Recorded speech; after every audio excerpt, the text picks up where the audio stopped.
پاخانہ، فضلہ، اسی طریقے سے پسینہ اور حیض وغیرہ، یہ وہ افرازات ہیں جسے نکل جانا چاہیے انسانی جسم سے. یہ انسانی صحت کے لیے اور اس کے اچھائی کے لیے ضروری ہے.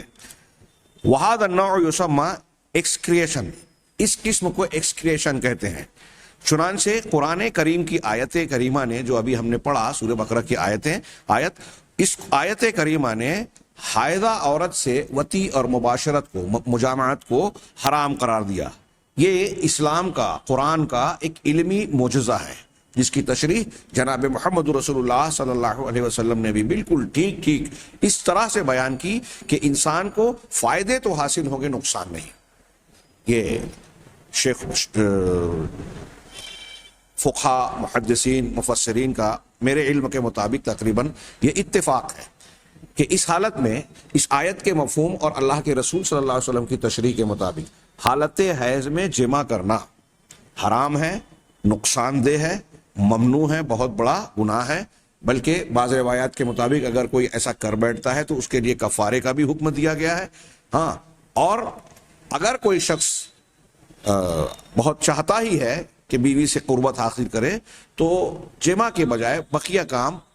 کر سکتا ہے، یعنی بیوی سے جسمانی اعتبار سے قریب ہونے یا مس ہونے میں کوئی حرج اور نقصان نہیں ہے. چنانچہ یہ کہتے ہیں کہ یہ قرآن کا، اسلام کا ایک علمی معجزہ ہے، اعجاز علمی ہے، اس لیے کہ اس قرآن اور اسلام نے انسان کو اس زمانے میں جب وہ ان افرازات، جسم سے نکلنے والے ان مادوں اور افرازات کے بارے میں کچھ بھی نہیں جانتا تھا، قرآن نے بڑی زبردست اور بہت ہی مفید تعلیم دی. اور وہ یہ بتایا قرآن نے کہ محیض یعنی حیض جو ہے وہ اذا ہے، گندگی ہے، مصیبت اور تکلیف کی وجہ ہے، اور یہ انسان کے جسم کو فائدہ نہیں بلکہ نقصان پہنچا سکتا ہے. وَأَمَّا الْجُزُءُ الثَّانِي مِنَ الْآيَةِ، رہا آیت کا دوسرا جز، فَاعْتَزِلُوا النِّسَاءَ فِي الْمَحِيضِ، حیض کی حالت میں یا حیض میں عورتوں سے علیحدگی اختیار کرو. تو طب نے بھی، یہ قرآن کہہ رہا ہے، جدید طب نے عورت سے حیض کے زمانے میں، اس پیریڈ میں، ماہواری کی مدت میں مخالطت یعنی اس سے ہم بستری کرنے سے منع کیا ہے، اس لیے کہ یہ میاں بیوی دونوں کے لیے نقصان دہ. بعض لوگوں کو یہ غلط فہمی ہوتی ہے، سوال کرتے ہیں کہ اگر انسان جو ہے، مرد اگر ہم بستری کر رہا ہے تو حیض کے افرازات اور اس کے جو خون کا یا جو بھی دباؤ اور نقصان دہ پہلو ہے اس سے اس کے عضو تناسل کو نقصان پہنچ سکتا ہے، تو وہ ایسی صورت میں کچھ احتیاطی تدابیر اختیار کریں، یعنی کنڈوم، غبارہ جو بھی کہا جاتا ہے، اس کا اگر استعمال کریں تو اس نقصان سے بچ جائیں گے. یہ ان کی غلط فہمی ہے. پہلی بات تو یہ کہ صرف مرد کے لیے نقصان والی بات نہیں ہے، یہ خواتین کے لیے بھی نقصان دہ بات ہے. اور کنڈوم پہن لینے سے انسان پوری طرح سیف نہیں ہو جاتا، بلکہ اس کے کچھ دوسرے نقصانات بھی ہو سکتے ہیں، طبیعت، مزاج اور نفسیات کے اعتبار سے بھی، اور کچھ بھی جس کا بھی ہم تھوڑا سا سرسری سا تذکرہ دیکھیں گے انشاءاللہ. فہذا کہہ رہے ہیں کہ چنانچہ یہ میاں بیوی، مرد اور عورت دونوں کے لیے نقصان دہ ہے. چنانچہ یہ فاسد خون بہت سارے ایسے جراثیم یا بیکٹیریاز، یہاں میکروبات کا اس لفظ استعمال کیا عربی میں، بہت سارے ایسے بیکٹیریاز یا جراثیم کا حامل ہوتا ہے اور متنوع قسم کی، کہ اگر مرد اس پیریڈ میں بیوی سے اختلاط اور مجامعات کرتا ہے تو اس کے نتیجے میں مرد کو، اس کے عضو تناسل کو التہابات، انہیں التہاب کہتے ہیں، سوزش، جلن اور خارش وغیرہ کی شکایتیں فوراً ہو سکتی ہے. اور بعض لوگوں نے اس کی تفصیل بیان کرتے ہوئے کہا کہ اسے اس طرح کی بیماری بھی لاحق ہو سکتی ہے کہ پھر اس کا علاج آسان نہیں ہوگا، بلکہ یہاں تک بعض اقتباسات نیٹ پر میں نے دیکھا کہ عضو تناسل کی جسامت میں کمی بھی آ جاتی ہے، چھوٹا ہو جاتا ہے. اور اتنا ہی نہیں بلکہ قوت مردانہ بھی انسان کی، مرد کی متاثر ہو سکتی ہے. چنانچہ کہا کہ جیسا کہ اس کے علاوہ حیض کی پیریڈ میں، ماہواری کے پیریڈ میں عورت کے جو داخلی بچے دانی کے پردے اور جھلیاں ہوتی ہیں وہ ایک قسم کی کلیننگ اور صفائی کے مرحلے سے دوچار ہوتی ہیں. تو اس میں سے کچھ زہریلے مادے اور کچھ ایسے مواد منتقل ہوتے ہیں، خارج ہوتے ہیں، جس میں زہریلا اثر ہوتا ہے اور بہت سارے بیماری کے جراثیم اور نقصان دہ چیزیں موجود ہوتی ہیں۔ کہہ رہے ہیں کہ یہ مادے رحم بچے دانی کے مقام سے دوسرے مقام پر منتقل ہوتی ہیں، جو کہ مرد کی عورت کی صحت یا اس کے سلسلے میں فائدہ مند یا نقصان دہ ہو سکتے ہیں۔ جیسا کہ اس زمانے میں اختلاط، اس پیریڈ میں مرد کا عورت سے ملنا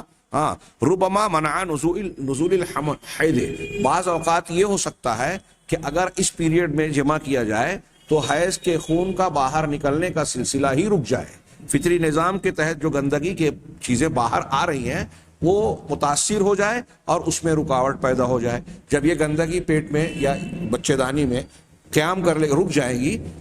تو ظاہر سی بات ہے کہ یہ اس کے جسم کے لیے انتہائی نقصان دہ آگے چل کر ثابت ہوگی، اور ماں کی بچے دانی بھی متاثر ہوگی، اس کی صحت بھی متاثر ہوگی دوسرے معاملات میں۔ جیسا کہ ساتھ ہی ساتھ یہ چیزیں، یہ عمل جو ہے یہ عصبی نظام کے اضطراب اور بے چینی کا اور اس کے پریشانی کا شکار کر دے گا۔ تو انہوں نے آخری جملہ اتنی تفصیل بیان کرنے کے بعد کہا فانظر ایھا القاری، کہ اے قاری یعنی اس عبارت کو پڑھنے والے دیکھو کہ کس طرح طب قرآن کے پیچھے پیچھے چل رہا ہے، اس کی ہدایت سے روشنی پا کر، اس کی ہدایت سے راہیاب ہو کر کیسے یہ طب اس کے پیچھے پیچھے چل رہا ہے۔ یہاں نیٹ سے کچھ چیزیں جو نکالی گئی ہیں کہ اسلام اینڈ سیکس فار آل وغیرہ کے حوالے سے کہ حیض کی حالت میں جمع کرنے کے نقصانات کیا ہوتے ہیں، چند نقصانات کا انہوں نے تذکرہ کیا۔ اب نمبر 1، عورت کے اعضاء میں شدید درد پیدا ہوتا ہے، بچے دانی میں سوزش پیدا ہوتی ہے جس کا کنٹرول پھر مشکل ہے۔ اگر ایک مرتبہ یہ تکلیف بڑھ جائے تو پھر اسے کنٹرول کرنا مشکل ہو جاتا ہے۔ یہ عورت کے نقصان کی بات ہے۔ اب اگر ایک آدمی نے کچھ اپنے طور سے کچھ احتیاطی تدابیر کی تو عورت کے نقصان کا معاملہ کیا ہوگا؟ تو اسے درد ہوتا ہے۔ دوسری بات انہوں نے بیان کی کہ نمبر 2، اس کے تخم دان، یعنی جہاں بیج یا بیضہ پیدا ہوتا ہے، تخم دان مکمل طور پر ختم ہو جاتی ہے۔ اگر اس حالت میں ہم بستری کی جائے تو اس کا تخم دان ختم ہو جائے گا۔ ظاہر سی بات ہے کہ جب عورت کا بیضہ دان یا تخم دان ختم ہو گیا تو اب آئندہ بچے کی ولادت نہیں ہو سکے گی۔ نمبر 3، حیض کا فاسد مواد زخم کو رحم کو جاتا ہے۔ حیض کا فاسد مواد رحم کو جاتا ہے جو سخت سوزش کا باعث بنتا ہے۔ ایسی صورت میں جو باہر نکلنا چاہیے وہ بچے دانی میں جائے گا، تو باہر نکل کر جو ہے انسان کا جسم راحت پائے گا، لیکن جب وہ اندر ہی اندر اس کا رخ ہو جائے گا تو اس سے نقصان پہنچے گا۔ نمبر 4، بعض اوقات حیض کی حالت میں یہ فاسد مواد مرد کے خصیوں میں جاتا ہے، مرد کے خصیوں میں جاتا ہے، جس سے وہ سوکھ جاتا ہے، یعنی اس کے اندر عقم، جیسے عورتوں میں بانجھ پن ہوتا ہے، ایسے اگر یہ مادہ مرد کے خصیے میں پہنچ جائے تو مرد کے اندر جو بین الصلب والترائب منی کا مادہ پیدا ہوتا ہے، اس میں بیکٹیریاز یا ہارمونز جو ہیں وہ خصیے سے حاصل ہوتے ہیں، تو خصیے کی ایسی کی صلاحیت ہارمونز پیدا کرنے کی اس طرح متاثر ہو جائے گی کہ مرد کا وہ صلاحیت ہی متاثر ہو جاتی ہے، عقیم ہو جائے گا۔ نمبر 5، حیض کے فاسد مواد کی وجہ سے مرد کے آلۂ تناسل کو ایسے امراض لگتے ہیں جو لا علاج ہوتے ہیں۔ اللہ کے رسول کے ہر بیماری کا علاج ہے، لیکن بعض علاج کو انسان کھوج نہیں پاتا۔ تو یہاں ابھی تک اس کے بارے میں گویا انسان کو معلومات نہیں مل سکی ہے، دوائیں نہیں بن سکی ہے انسانی معلومات کے دائرے میں۔ عمومی طور سے یہ جس پیتھی کے اعتبار سے جانکاری رکھتے ہیں اس اعتبار سے بھی کہہ رہے ہیں، تو اس کا علاج نہیں ہو پاتا، اور پھر انسان پریشان ہوتا ہے۔ نمبر 6، حیض کی حالت میں صحبت عورت کو بانجھ بنا دیتی ہے، پھر عمر بھر کے لیے وہ لا اولاد رہے گی۔ جب تخم دان جو پیچھے گزرا ختم ہو جاتا ہے تو بانجھ ہو جائے گی۔ القرآن و تحقیق الجدید کے حوالے سے انہوں نے نقل کیا۔ اب یہاں انہوں نے بھی وہی بات ایکسٹریم اور کیا ہے سیکریشن اور ایکسکریشن کے 2 افرازات کا تذکرہ کرنے کے بعد مزید یہ بیان کیا کہ اس کے نقصانات مزید یہ ہیں۔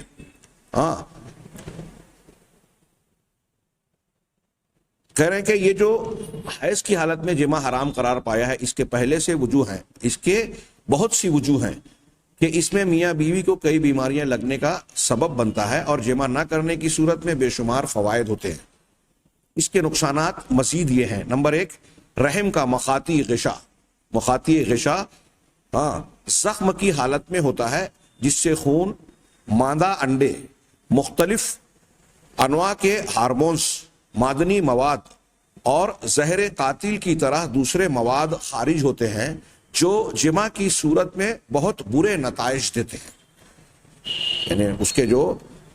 رحم کی دیواریں یا اس کے پردے، جھلیاں صاف ہو رہی ہیں، اس سے ایسی بہت ساری چیزیں نکل رہی ہیں جن کا یہاں تذکرہ کیا گیا، جو زہریلے مادے ہوتے ہیں۔ نمبر 2، ایسی حالت میں صحبت کرنا خون کے زیادہ بہنے کا سبب بنتا ہے، جو رحم کے اندر اس التہاب کا عامل بنتا ہے، جو سخت درد اور تکلیف کا باعث ہے۔ التہاب یعنی سوزش، عورت پہلے سے تکلیف میں ہوتی ہے، اس قسم کی چیزوں سے اس کو اور زیادہ اذیت اور تکلیف کا احساس ہوتا ہے۔ نمبر 3، حیض کی حالت میں جمع خون کی بندش کا سبب بنتا ہے، جو پہلے بھی گزرا۔ نمبر 4، حیض کی حالت میں اکثر خواتین درد محسوس کرتی ہیں، جو جمع کے نتیجے میں دگنا ہو جاتی ہے،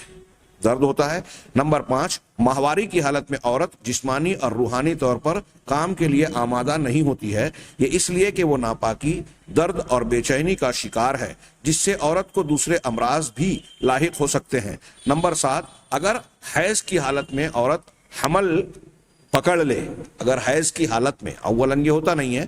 کیونکہ بیضا نہیں ہوگا یا اس سے متاثر ہوگا، تو ایسی صورت میں اگر حمل کا استقرار ہوگا تو اس کی اولاد نہ نر ہوگی نہ مادہ، بلکہ مخنث ہوگی وہ اولاد۔ اعجاز القرآن کے حوالے سے یہ بات نقل کی گئی ہے۔ حیض کی حالت میں مرد پر بھی بہت سارے منفی اثرات پڑتے ہیں، جیسا کہ حیض میں ناپاکی اور پلیدی موجود ہوتی ہے، تو اس وجہ سے اس کے اندر اس کے نقصانات مرد کو ہوتے ہیں۔ اس کے کچھ حصے کا اس سے پہلے تذکرہ کیا جا چکا ہے۔ اس طرح اگر ہم غور کریں تو پتہ چلتا ہے کہ اس حالت میں ہم بستری کرنا ہر اعتبار سے عورت کے لیے بھی نقصان دہ ہو سکتا ہے اور مرد کے لیے۔ یہاں ایک حوالہ ہے کہ شیخ سلیمان اشکر کی کتاب الحید والنفاس والحمل بین الفقہ والطب، کہ حیض، نفاس اور حمل یہ فقہ اور طب کے بیچ، قرآن و حدیث کی فقہ اور طب جدید کے بیچ ہم اس پر غور کریں۔ اسی طرح کتاب و توضیح الحکام تالیف البسام، شیخ البسام کی کتاب ہے۔ اس سلسلے میں اور بھی بہت سی تفصیلات پیش کی جا سکتی ہیں۔ یہاں میں بات کو سمیٹتے ہوئے یہ عرض کرنا چاہتا ہوں کہ آپ قرآن کے اس لفظ پر اور نبی کریم صلی اللہ علیہ وسلم کی ان تعلیمات پر غور کیجئے، جو 1400 سال پہلے انسان کو دی گئی۔ حیض و نفاس کے یہ جو چند نکات کی شکل میں ہم نے کچھ فائدے اور کچھ نقصانات جو جانے، کہ اس حالت میں عورت گندگی کی حالت میں ہوتی ہے، اس کے جسم سے ایسے مادے نکلتے ہیں جو مرد اور عورت دونوں کے لیے انتہائی نقصان دہ ہو سکتے ہیں۔ خون کا افراز تیزی سے ہوتا ہے، اس میں بندش ہو گئی تو عورت کے لیے اس کی بچے دانی اور اس کے بچہ پیدا کرنے کی صلاحیت کے لیے یہ خطرناک ہو سکتا ہے۔ ایسی اور بھی بہت ساری بیماریاں اور نقصانات، یہ 1400 سال پہلے ان کے بارے میں انسان کو کتنی معلومات تھی۔ اسی ضمن میں ہم اعجاز علمی کی اس بنیاد کو جوڑ کر قرآن و حدیث کی ایک اور تعلیم کی طرف توجہ دیں کہ حالت حیض میں اللہ کے نبی جناب محمد رسول اللہ صلی اللہ علیہ وسلم کی تعلیمات کے مطابق بخاری، مسلم اور دیگر تمام کتابوں میں لگ بھگ ملے گا، آپ دیکھیں گے کہ عورت کو طلاق دینے کی ممانعت ہے۔ اس میں بھی میں ایسا مانتا ہوں کہ اللہ کے نبی صلی اللہ علیہ وسلم کا جہاں تشریعی معجزہ ہے، ابھی علمی معجزے کے بعد تشریعی معجزہ ایک موضوع ہو سکتا ہے اور ہوگا انشاءاللہ، کہ اسلام کے جو احکامات اور قوانین ہیں، ضوابط ہیں، وہ کتنے جامع، کتنے بہترین، دنیا کے کسی بھی دوسرے مذہب کے مقابلے میں سب سے زیادہ بہتر، مفید، درست اور انسانی فطرت کے مطابق فائدوں کے حامل، نقصانات سے بچانے والے ہیں۔ تو ایک پہلو تو اس میں یہ ہو سکتا ہے، ایک یہ بھی بیان کیا جائے گا کہ حیض کی حالت میں طلاق دینے سے جو ممانعت کی گئی ہے، اس میں انسان کے اسلام کی تشریعی معجزہ بھی ہے اور علمی معجزہ اس طریقے سے ہے کہ یہ جو ہم گفتگو کر رہے ہیں کہ اس سے نقصانات ہو سکتے ہیں طبی اور میڈیکل لائن کے اعتبار سے۔ دوسرے پہلو سے آپ غور کیجئے کہ یہاں بتایا کہ عورت درد میں، بے چینی میں، اضطراب کی کیفیت میں ہوتی ہے، ایک قسم کی مزاج کی اور مزاج میں تبدیلی ہو جاتی ہے۔ ایسی صورت میں اس کے اندر چڑچڑا پن اور غصہ ہوتا ہے۔ اہل علم اور ماہرین نفسیات یہ بیان کرتے ہیں کہ حالت حیض میں عورت کا مزاج نارمل حالات، عام حالات کے مقابلے میں بگڑا ہوا اور اس میں چڑچڑا پن، جھنجھلاہٹ کا غلبہ ہو سکتا ہے۔ اس حالت میں چونکہ مرد عورت سے ایک طریقے کی اپنی خواہش پوری نہیں کر پاتا، پھر مزید یہ کہ اس کے اندر گندگی کی کیفیت ہوتی ہے، پرکشش والا یعنی بننے سنورنے والا معاملہ نہیں ہوتا، اگر قریب جاتا ہے یا ہمبستری کی کوشش کرتا ہے تو شرمگاہ سے ایک قسم کی بدبو کی اٹھان ہوتی ہے، جس سے ایک کراہت اور نفرت بھی پیدا ہوتی ہے۔ یہ بھی ایک نقصان ہے کہ ایسی صورت میں جمع کرنے سے عورت سے بے رغبتی اور کراہت پیدا ہو جائے، تو ایک تو بے کراہت پیدا ہو جائے اور اس کی طرف سے طبیعت جو ہے میلان نہ رکھے، ہٹ جائے۔ تیسری بات یہ کہ عورت کے چڑچڑے پن میں اضافہ ہو سکتا ہے، چڑچڑے پن میں اضافہ ہو سکتا ہے۔ بعض لوگوں نے لکھا کہ اگر کوئی لیڈی ڈاکٹر ہے، عام حالات میں وہ بہت اچھی سرجن ہے، لیکن اگر وہ حالت حیض میں آپریشن کرتی ہے تو اس سے آپریشن میں غلطی ہو سکتی ہے،